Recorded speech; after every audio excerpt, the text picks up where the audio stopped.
Hi, my name is Character Hune. I'm from Indianapolis, Indiana, and today I'm going to present on the Greek Revival style. Before digging into the style itself, I think it's important to preface the conversation with the state of America during the 19th century. In terms of my presentation, I'm focusing specifically on the late 1700s and then into the mid to late 1800s. At this time, America was going through great change, not just economically, but also politically. With the Louisiana Purchase, our borders were expanding into the West, which helped to assert our strength and our dominance, not just on the home front, but then also in a global setting as well. We also signed the Monroe Doctrine in 1823 and proved victorious in the Spanish-American War in 1898. At this time, Americans were really looking to other countries in terms of how to successfully model a democratic society. And who better to follow pursuit in that endeavor than in looking toward Greece, who had gained their independence after successfully defeating the Ottoman Empire in 1832. Americans as a whole really embraced Greece and their democratic values, which then transpired into the Greek Revival style, finding its way in architecture and design, politically in the way that our society was structured, and even more so in smaller details such as street signs, which are still prevalent today.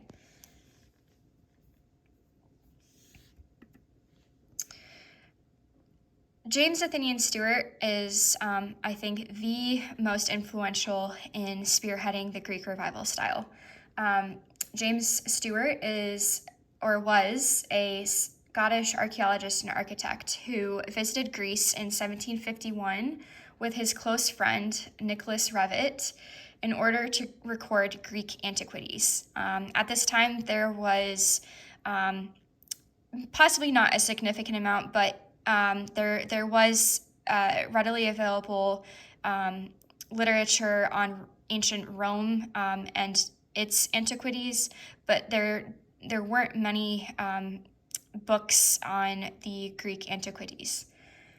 Following his travels, he published the Antiquities of Athens, which really shed light and offered those who had not visited Greece a bird's eye view of all things Greek art, architecture, and design, and ultimately, in my opinion, I think led to the indoctrination of American architects in the Greek Revival style. Just as powerful in the spread of the Greek Revival style, if not more important, I would say, within the confines of the American borders, was Menard Lefebvre. At this time, as you can imagine, technology was not readily available, and most of the news or I guess changes of the time were spread through print material such as books and pamphlets or brochures, and then possibly even through word of mouth. Menard Lefebvre really helped to bring the Greek Revival style to the homes of everyday Americans in books such as the one that you see on this slide, this one being one of his most famous, called The Modern Builder's Guide. This guide offered insight into the Greek Revival style, shedding light on different kind of how-to methods on how to design and build anything from an entire structure, as you see on the left-hand side of the screen, to a specific component of design, such as the Capitol that you see on the right-hand side.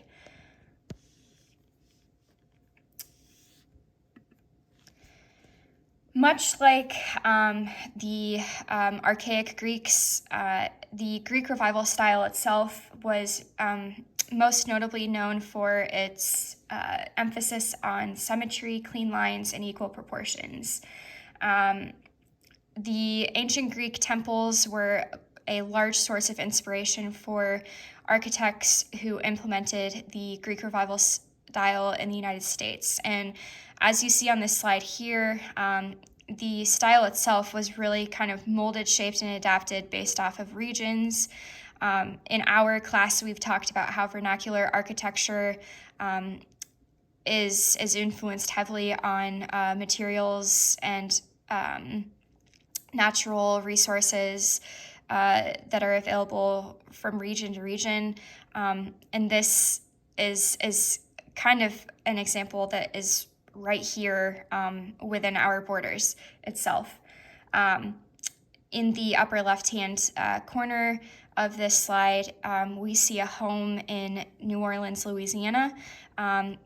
The Greek Revival style actually kind of helped to transform into the French Creole style that is known in and throughout Louisiana itself. The double porch that we see is one of the most distinctive features of that style.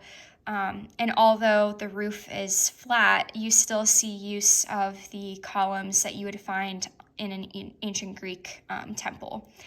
Below it is an Army officer's home in Fort Mason, which is located in San Francisco, showing just yet another example of how the Greek Revival style was adapted for a region. And so we see here that the roof does incorporate this slow and gradual pitch, and the porch, although not using kind of the distinctive column that we would see, does incorporate, I guess, its own style of that, which is helping to hold up to the portice. On the right-hand side of the slide, we see a home in New England, which offers that more distinctive Grecian temple-looking structure itself. It's quite symmetrical, built on a square foundation, incorporates use of tall, elongated windows, ornately crafted and structured columns that hold up a portice with a sloped roof, distinctive of Greek architecture itself. Greek Revival style structures incorporated, as I've mentioned here, use of covered front-facing facades with gorgeously constructed columns, gently sloped roofs, and immaculate door framing detail. Most Americans, I would presume at this time and even to this day, were not able to construct an entire home using marble, if not because it wasn't as accessible as a resource, but then also because it would have immensely broken a bank account. So most homes and buildings drew from resources such as wood to craft their structures, and then were painted white to give off the ornate, elegant, and seamless-looking facade that you see on a Grecian temple. Interiors of the homes were just as elaborate as the exteriors, but began incorporating use of an open floor plan as opposed to the quite closed and sometimes dark floor plans of homes in the past. One of the most notable architects in America during the Greek Revival style period itself was Benjamin Latrobe, who was actually born in Great Britain and emigrated to the United States during troubles that arose between England and France. Latrobe was really, I guess, labeled by many architects and even historians as the father of architecture, specifically Greek Revival architecture in the United States. He drew his inspiration from travels in and around Europe when crafting and creating his buildings. The structure that he is most known for is the Bank of Pennsylvania, which you see here on this slide. It is built or was built entirely of Pennsylvania marble, which was the first of its kind. And as you can see here, mirrors that of Greek temples, including the Corinthian columns at the front and the symmetrical looking facade, which is just so awe-inspiring. I'm sure at the time was even more so when walking by. A second architect that was kind of known for really helping to expand the Greek Revival style throughout the borders of the United States was William Strickland, who also created an architectural structure in Pennsylvania, this one, the Second Bank of the United States. And just as the Bank of Pennsylvania, this one was constructed entirely of Pennsylvania marble. These two buildings themselves really helped to kind of pave the way for the way that Americans would continue to categorize government, public works, and financial buildings. You know, I would presume that you have probably gone to many cities throughout your life, throughout the United States, who contain buildings that look quite similar to this, made purely out of marble, sometimes limestone or other natural stone resources, and have elaborately and ornately carved and decorated columns, the stereotypically slow-pitched roofs like you see here, and the very symmetrical design as a whole.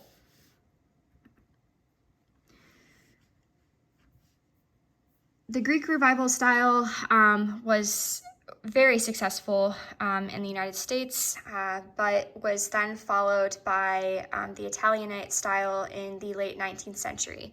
It's important to note that the Greek Revival style is still very much prevalent in the United States. A lot of the homes and the buildings that were constructed at the start of the Greek Revival style still remain, but it's also kind of going through its own rebirth at this time too, and has actually led to what Departures magazine would call the Greek Revival revival. As the article mentions, and as we've learned in our class, one of the reasons that the Greek architecture and design as a whole kind of, I guess, was so successful was that in a way, its symmetry, its ornate designs were almost a way for people to process, I guess, societal and economic unrest. And so if we think about times now, kind of the 2020 through now during COVID, we've sort of entered that same sort of unrest, politically, economically, and just societally as a whole.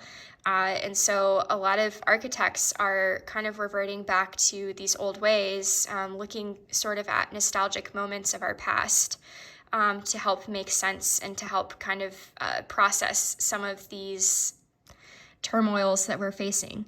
And so we're seeing homes like this one here on the screen here, who offer more of a modern day and present take on the Greek Revival style, with the ornately decorated and crafted portices and the iconic slow-pitched roofs. So thank you so much for listening to my presentation.